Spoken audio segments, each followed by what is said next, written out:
Hallelujah hallelujah. आपण प्रार्थना करूया. परमेश्वराचा दयाळू बापा, सुंदर दिवसाबद्दल आभार मानतो. परमेश्वरा आशीर्वाद परमेश्वर तुमच्या वचनाचा प्रत्येकाला सहाय्य कर. याला सर्व बाबांच्या अपराधांची क्षमा कर ही प्रार्थना तुमच्या नावाने करतो. Hallelujah hallelujah. हिंदी सूत्रामध्ये 16 अध्याय 30 वचन पासून सुरुवात करूया.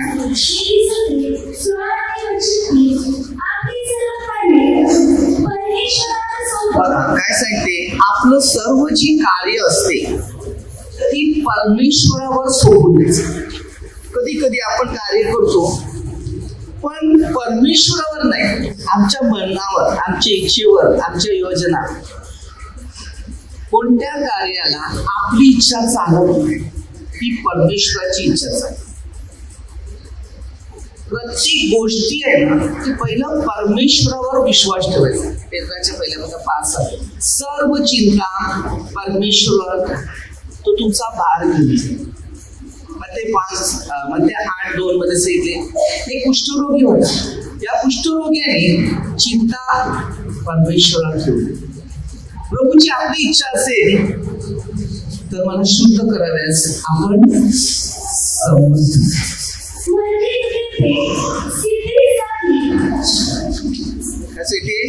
तुझं कार्य जे आहे ते सिद्धीस जाईल. कसं जाईल?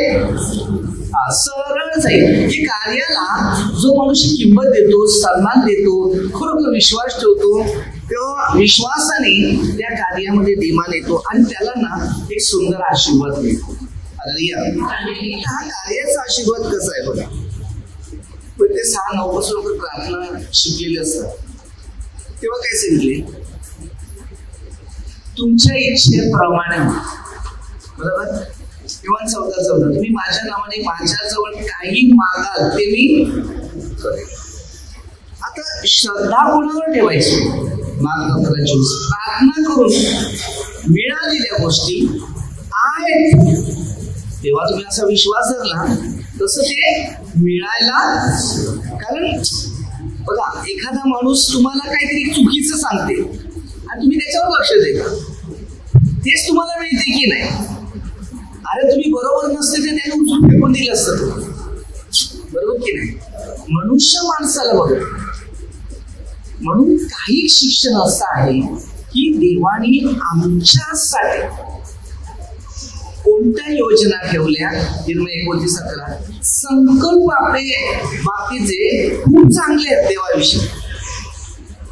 सगळ्याच गोष्टी आपल्या इच्छेने होणार आहे का? आता मी मला पाण्याचा प्यास लागलाय, तुमच्या सगळ्यांना पाण्याचा प्यास लागलाय का? तसं आहे. एक शिक्षण घ्यायचं हे खूप महत्वाचं आहे.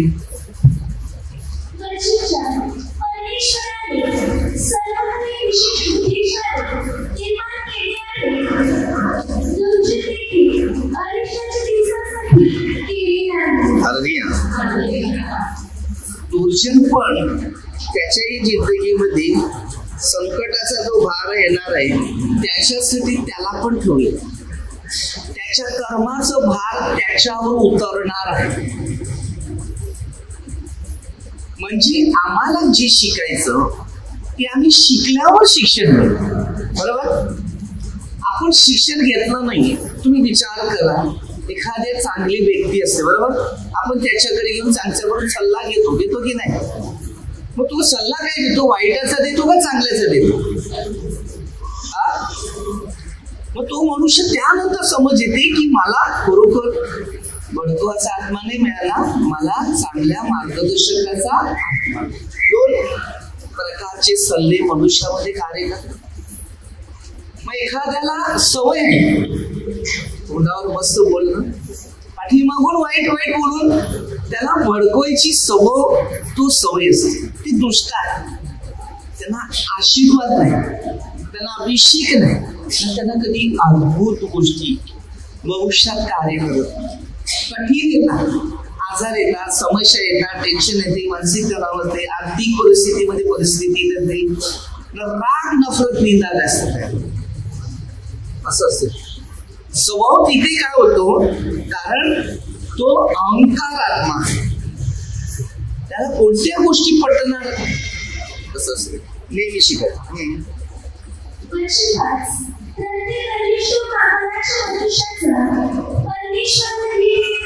काय सांगते, प्रत्येक मनुष्य जो गर्विष्ठ आहे त्याला परमेश्वराचा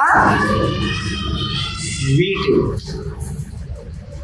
आता माणसाला तर येतोच, एखाद्या माणसाला बघा गर्वाचा भरपूर स्वभाव असतो नाही का, माझ्यासारखा मला वाटतं माझ्या हातामध्ये अंगठे असतील, चेन असतील, पत्ता असेल, मी कोणतरी वाटलं पाहिजे, बरोबर की नाही. कोणता स्वभाव तसा आहे आणि एकाच शब्दाद्वारे माझा स्वभाव चेंज झाला आणि मी असा स्वभावात पडला. मला माहितीये पहिले इकडे मी प्रार्थनेत येत असताना माझी कपडे कशी असायची माहिती, मला असायचे लोक साधे कपडे घालतो. कधी ते मी काम करायचं ना, ते काम करताना पण त्या कपड्याने प्रवचन पण द्यायचं. तर कधी कधी पॅन्टला डाग लागलेले दिसायचे. नंतर हळूहळू निर्णय घेतला, काही बोलायला सुरुवात केली. तर मी कपडे जरा व्यवस्थित राहणार, एवढे तुमच्यामध्ये एवढी गिफ्ट आहे, दान आहे, वरदान आहे, कशा प्रकारचं तुम्हाला देवाने बनवलेलं ज्ञान आहे. आज तुम्ही एवढा लोक येतो त्याच्यासमोर कशी कपडे. मी सांगितलं ना, मला वस्त्रापेक्षा शरीर अधिक आहे, अन्नापेक्षा जीव अधिक. काय पाहिजे, वस्त्र पाहिजे का जीव पाहिजे?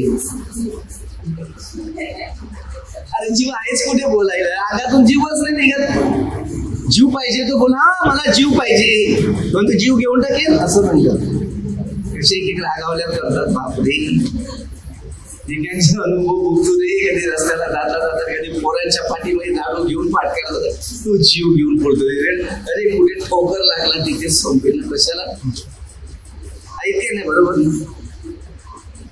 माणसामध्ये नफरत नाही पाहिजे, प्रीती पाहिजे, दया पाहिजे, शांती पाहिजे. एखाद्या गाडीची स्पीड वाढला ना, तो एवढा गाडीचा स्पीड वाढते की त्या स्वतःला सुद्धा कंट्रोल नाही होत, काय असेल ते मारायला नाही. कशी तोंड अशी करतात, कारण तेवढा राग आहे माणसामध्ये. अरे मला तुम्हाला खरं सांगतो, मला कोणी काही घरात बोललं ना, राग आला ना, तो वटीवरची खुर्ची लाथ मारली ती त्या किचन मध्ये जायची, पण कोणाला मारायचं नाही. एवढा चिडचिड होता नसावा त्याच्यामध्ये. जास्त राग असतो तो जास्त असा असतो, बघतात कशी को मला राग सगळ्यांना आहे असं नाही समजत. राग सगळ्यामध्ये आहे, पण तो फरक कशामध्ये आहे माहितीये का, कधी कधी जास्त खरोखरच खुर्चीला लाथ मारून मारून त्या खुर्चीचा दुकान पण निघाला. त्या बिचारा खुर्चीला मारून काय फायदा केला. अशा तर खुर्च्या बसल्या बसल्या तुटतात. आज खुर्चीवर बसायला जागा दिली. म्हणजे बघा, जिथे कंट्रोल मानवावर प्रेम केलं म्हणजे मानवाशी भांडण नाही करायचं, ती वस्तूवर भांडण. पण ती वस्तूच मला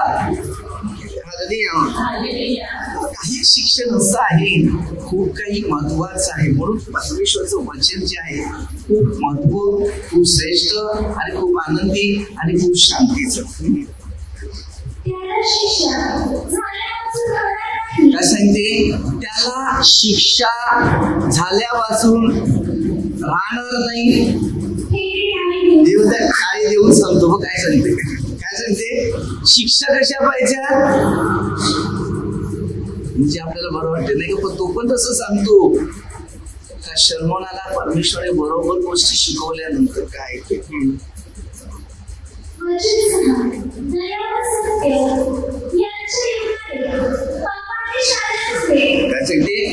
दया आणि सत्य याच्याने पापाची शालन होते.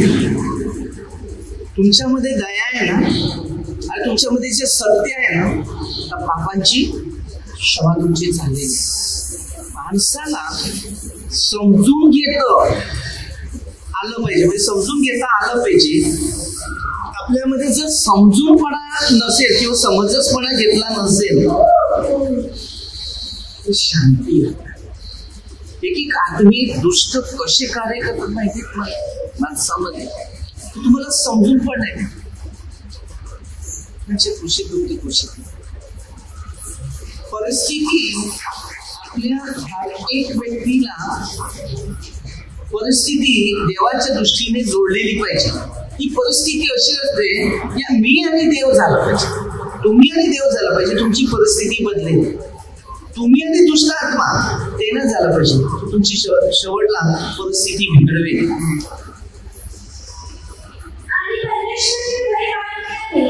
परमेश्वराची भीती बाळगणाऱ्याने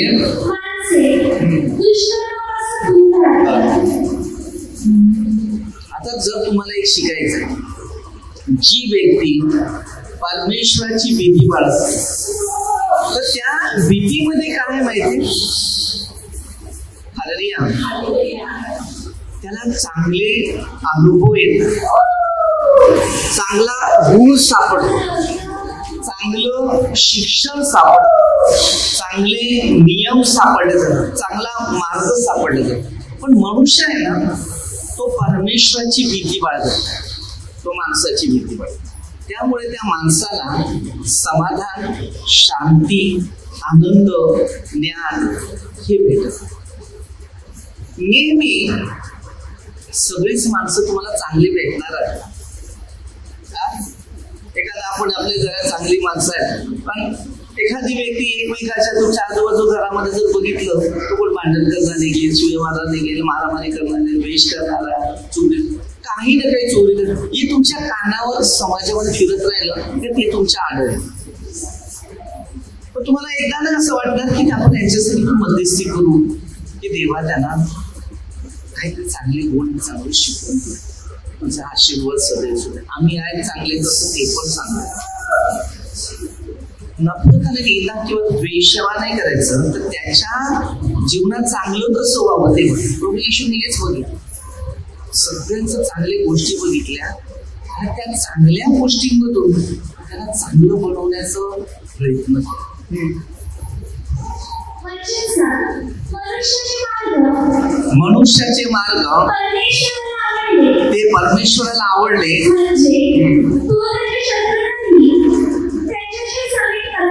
बघ, तो त्याच्या शत्रूला पण ना समेट करायला लावतो. आता तुम्ही क्षमा करायची मध्ये 6 ते 14 वचन दिले. जर तुम्ही तुमच्या अपराधांना क्षमा केली नाही तर स्वर्गीय पिता तुम्हाला क्षमा करणार. समेट कसं करावं, समेटामध्ये कसं राहावं हे शिक्षण तुम्हाला प्रत्येकामध्ये रुजलेल्या झाडाप्रमाणे पाहिजे. कारण जो मनुष्य समेट करतो, क्षमा करतो, दया करतो, त्याला आशीर्वाद मिळतो.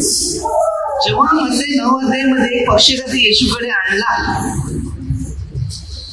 आणल्यानंतर त्यांनी त्याचा विश्वास पाहिला.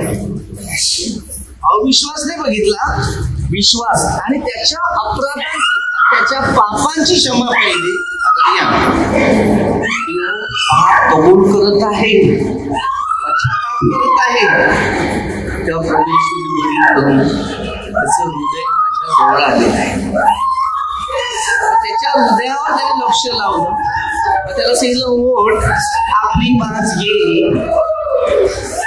खाटलं घे, घेऊन खाटलं घेऊन जायला सांगितलं.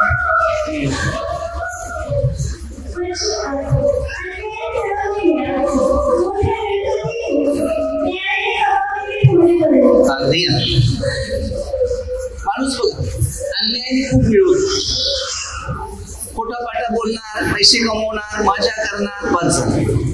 तो काय सांगते माहितीये का, थोडस जरी दान मिळालं ना ते खूप चांगलं आहे. सच्चाईचं धन नेहमी कामाला येतं. आता तुम्ही बघा आपल्या वाडी शेती लावतात, या फळा झाडांमधून सच्चाईने मिळतात. कोणत्या माणसाला माहितीये, मी आता एखादं चिकूचं झाड लावलंय, आंब्याचं किंवा पेरूचं काहीतरी झाड लावलंय, जांभळाचं झाड लावलंय, फळांची कोणतीही झाडं लावली, लावताना तुम्हाला प्रत्येकाला माहितीये का किती फळं येणार? जेवढा तुमचा प्रामाणिकपणा, जेवढं तुमचं त्या झाडावर प्रेम, त्या झाडाला खाद्य, झाडाला वेळेवर पाणी, तसंच ते फळ देते. नाही काय नाही. आणि ते तुम्हाला कळणार नाही की एवढी फळं याच्यात निर्माण होतात. बरोबर? नाही. सगळ्यांना माहिती नाही की 100 आली का, 50 आली का. एखादा माणूस आंब्याच्या झाडावर बघतो, हा मोर आला, तो मोर बघतो, आंबे नाही बघत. मोर हळूच गळून पडतो, आंबे राहतात. बरोबर? हा, अरे एवढे पकडले तर, त्याला एवढे पकडले तर एकदा मस्त आंबा आहे. काही काळानंतर ते गळत गळत कमी पडत चालेल. ही दव पडली ना, आता दव पडली म्हणून आंबे पडणार आहेत का? नाही ना. आणि त्या झाडाला पाणी पाहिजे ना, त्या आंब्याच्या टायमाला त्या झाडाला ना पाणी नाही देत तर ते झाड कसं फळ देणार? पावसाच्या पाण्यामुळेच तो तेवढं जीवन जगतो. मग त्यावेळेला थोडा तरी पाणी त्याला देणं गरजेचं आहे. केवढं पकडणार? त्या नाळीमध्ये जर ताकद नसेल, हात त्या बोटात ताकदच नाही तर कसं उचलणार? मग ते दव पडली. अरे दव का पडली? त्याला त्या पाण्याची गरज होती, ती त्या देवाला माहिती होती. मग त्या दवीने काय केलं?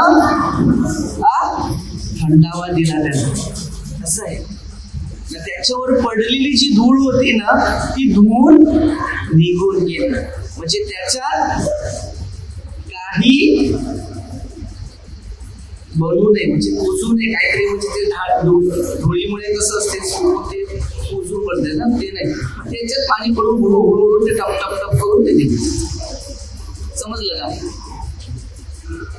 देवाचं ज्ञान वेगळं ना आपलं ज्ञान वेगळं.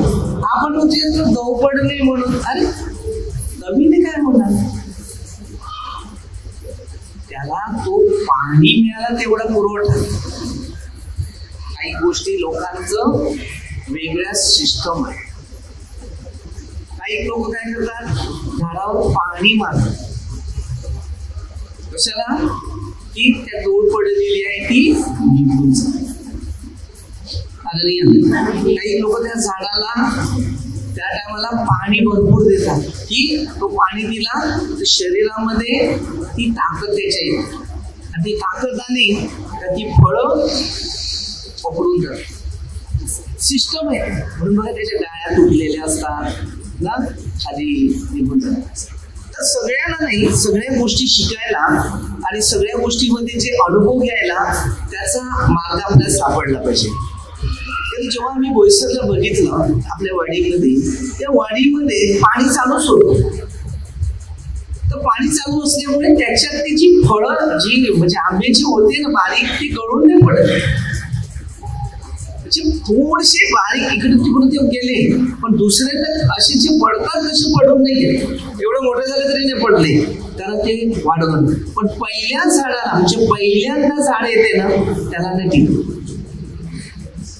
त्यावेळेला ते पहिल्या झाडाचं 100% पडून जातं. अनुभवी देवाची निर्मिती आणि तुमची निर्मितीत फरक आहे. आपण किती प्रयत्न करा नाही यशस्वी होणं, कारण आपला स्वार्थ त्यावर जास्त असतो. त्या एका झाडावर सगळ्यांचा हक्क आहे, तुमचा स्वतःचा नाही. आम्हा लोकांनी येऊन पाळून घेऊन जात असं नाहीये. पक्ष्यांचा, किड्यांचा, बरोबर, खाणारे ज्या वस्तू आहेत, प्राणी असतात ते खाणार, ते म्हणजे त्यांचा हक्क आहे. मग ते बरोबर खाली पडलं ते तुमचं असं आहे. सगळ्यांना दिलेलं आहे, तुमच्या माझ्या एकट्याला नाही दिलेलं. आपण सांगतोय आणि हे खाल्लं तरी ते खाल्लं, पक्षी खातात. अरे पक्षी खातात ते गावले, पक्षाला खाणं गरज नाही, पण तुम्हाला पण खाणं गरज आहे ना, तसं पक्षाला. ओके.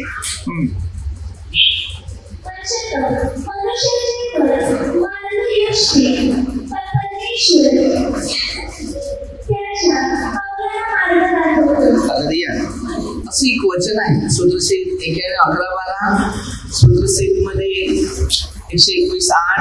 तुमची येण्या जाण्याचा पण प्रवास तो करतो, तो पावलं दाखवतो. तुमच्या वाट कशा आहेत तो देवच दाखवतो. कधी कधी आमच्या पायाला ठेस लागते, पण परमेश्वरला माहितीये की याला आता ठेस लागून तास लागता वाचला, ते तुला त्यावेळेला धन्यवाद द्यायचे की देवाने मला वाचलं. काही शिक्षण असतं आणि काही शिक्षणाचा अनुभव.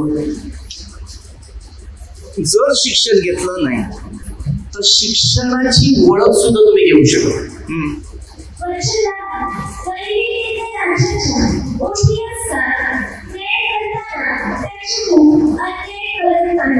प्रत्येकी व्यक्तीचं मधुर जीवन जे आहे तुम्हाला शिकायचं आहे आणि त्याच्यातून तुमचं जीवन ना एक मजबूत बनवायचं.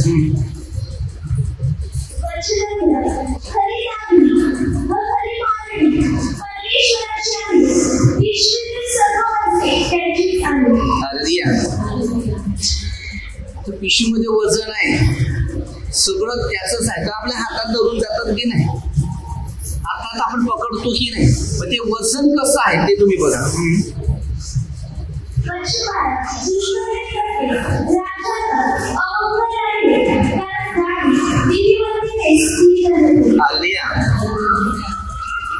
तुम्ही नीतीने चाललं तर तुम्ही स्थिर राहतील, अनितीने चाललं तर स्थिर नाही राहणार. नीतीकडे चालणारा व्यक्ती मजबूत बनतो आणि अनितीमध्ये चालणारा मनुष्य कमजोर पडतो.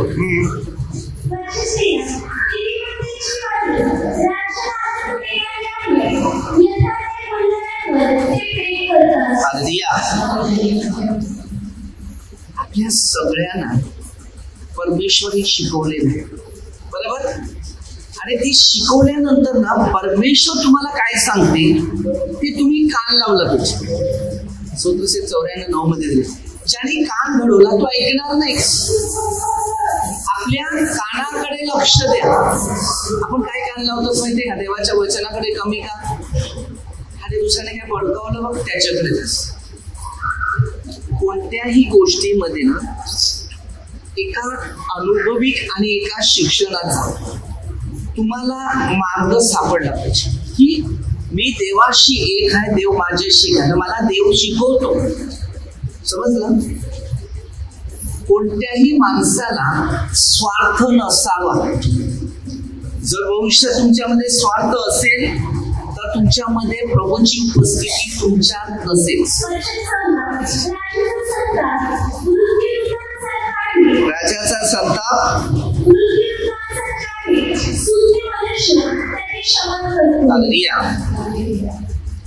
कधी कधी आम्हाला कळत नाही, पण ते कळलं पाहिजे की परमेश्वर माझ्यासाठी काय करते.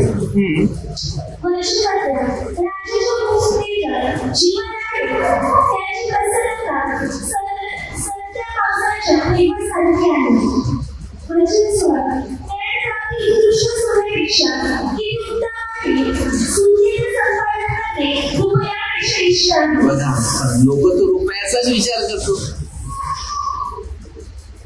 या जगात पैशापेक्षा, बरोबर, पैशापेक्षा ज्ञान चांगलं.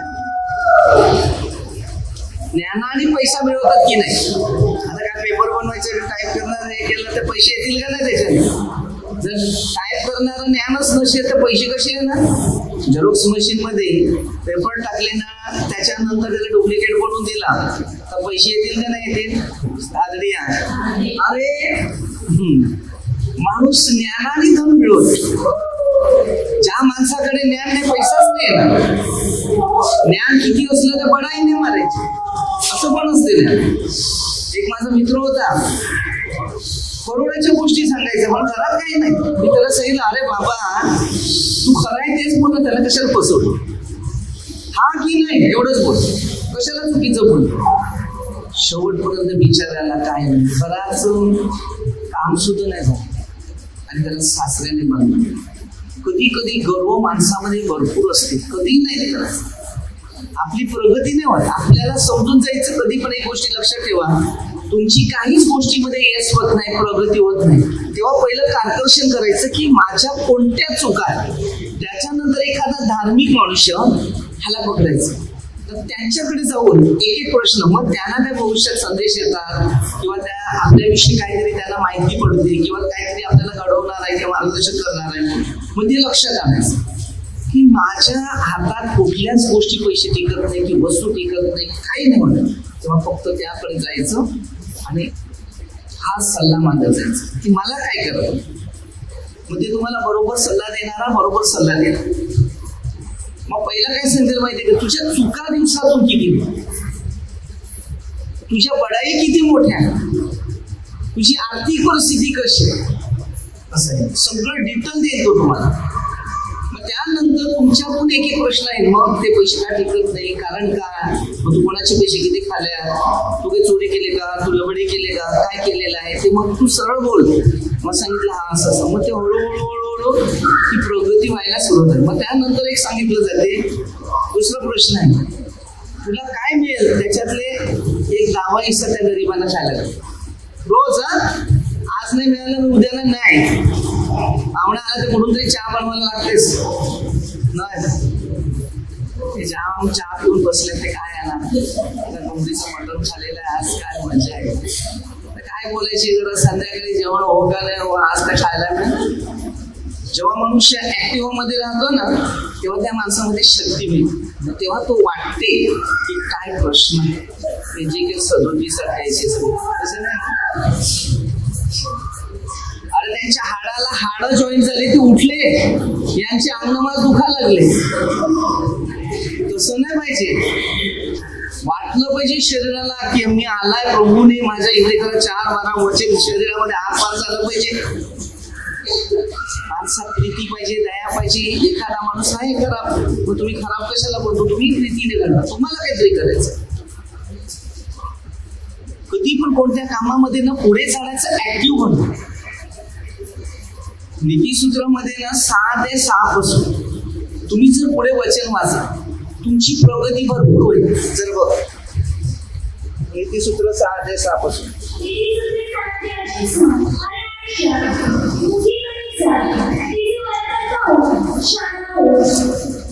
अरे आरशा मुंगीकडे जा, तिचं वर्तन बघ. मुंग्या आल्या ते दिसतात, घरात मुंग्या आल्या, मग लोक चॉक फिरवतात मुंग्या आल्या. अरे पण ते कशाला आल्या ते सांगते ना तुम्हाला, मग तुम्ही शाणे व्हा का, तुम्ही आळसपणा ते कसं खायला तुझ्या घरीपर्यंत पोहोचले. आता त्यांना चढायचं असेल बरोबर, आपल्याला जर या वरती चढायचं असेल तर शिडी लागते का नाही, ते पण उडत जातात वाटते अशी की कशी चढते याच्यावर. आता सकाळच्या टायमाला इकडे आली आणि इथून माझ्या अंगावर चढली, तुम्ही हळूच पण बाजूला केली तर मरेल. तर बघा, मी विचार केला, नारळ चढायचं असेल तर नारळ पाडायला त्याच्या आता काथा बिथा लागते, चुरी लागते, चाकू लागते, काहीतरी चढून नारळ पाड लागते.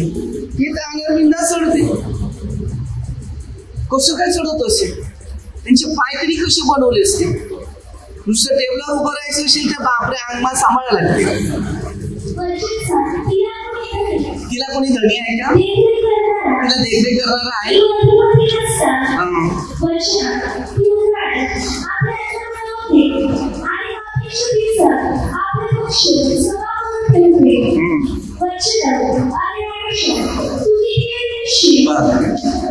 आता आपल्याला झोपा जास्त बरोबर.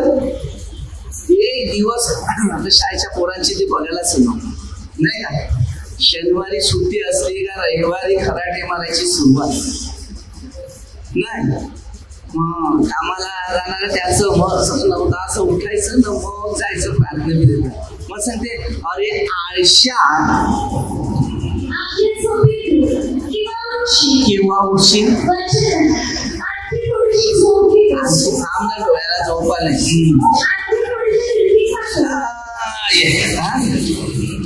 डुलक्या मारतातच असतात.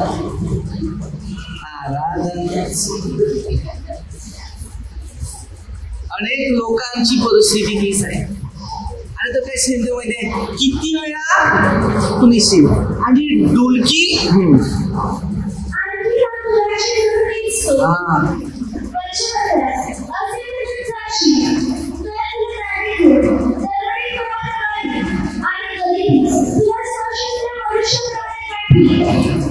आज तुम्ही विचार करा. बरेच लोक सांगतात येस नाही धंद्याला, बरोबर. तुम्ही झोपायचं नाही. सकाळी पक्षी उठायच्या अगोदर तुम्ही उठले पाहिजे. सूर्य उगवायच्या अगोदर तुम्ही उठले पाहिजे. मी 12, 1, 1:30, 2, 3 कधी पण मला होता, परंतु 5 वाजायच्या आतमध्ये परत एकदा उठ म्हणजे उठतोच मी. माझ्या रात्री सारख्या झोपा नाहीये. मग मुले शाळेत जायला लागले का ते आशीर्वाद त्याला पण त्या अगोदर मी उठणार, गुडघे टेकणार, प्रार्थना करणार, येणार, परत येणार, परत चिंतन करणार, आला मध्ये रे आशीर्वाद. मग झोप नाही, पडून राहायचं, म्हणून चिंतन करत राहायचं. तुम्हाला तर माहिती आहे याच्यातले व्हिडिओ पण तुम्हाला रात्री येत असतात 12 बरोबर. तुम्हाला टाइम तरी बघायला मिळत असतो. कधी 1 वाजते, कधी 1 वाजते, ते कधी कधी माहिती नाही. कधी काही लोकांना त्रास होतो पण लवकर पाठवायचं पण 12 नंतर. आळसपणा नका, हेच नाही मिळणार. जास्त झोप त्याला आशीर्वाद करू. सकाळी नेहमी लवकर उठायचा प्रयत्न. आणि बघा सूत्रसिद्धी 127 वचन 2 मध्ये दिले, तुमच्या पायथ्याशी सगळे. कारण देव द्यायला आलाय, तो देतो, उशीर नाही करत. काय सांगते, दुष्कर्मापासून दूर राहणे तो सरळाचा धोपट मार्ग होईल. तो आपला मार्ग धरून राहतो, तो आपला जीव राहतो. देवाचा मार्गच तुम्हाला समजून घ्यायचा, तेव्हा तुम्हाला देवाचा मार्ग भेटेल. नाही तुम्हाला काय नाही भेटला. तुम्ही कुठे आहे ते पहिलं बघायचं की तुम्ही देवाबरोबर बसल्यात की नाही. त्या जगाबरोबर बसल्यात, पापाबरोबर बसल्या, नाशाबरोबर बसलेल्या. प्रत्येक मनुष्य देवाबरोबर बसला पाहिजे, तेव्हा देव तुमच्या बरोबर बसेल आणि देव तुम्हाला मोठ्या प्रमाणात आशीर्वाद असं आहे. तर आता छोटेसे एक प्रार्थना करूया. परमेश्वर पिता, संदर्भ तुझ्या आभार मानतो. महान परमेश्वर, आशीर्वाद परमेश्वर, तुमच्या वचनाचा आधार प्रत्येकालाच आहे. सर्व मंत्र कामगार ही प्रार्थना प्रभू येशूच्या नावाने करतो. हालेलुया.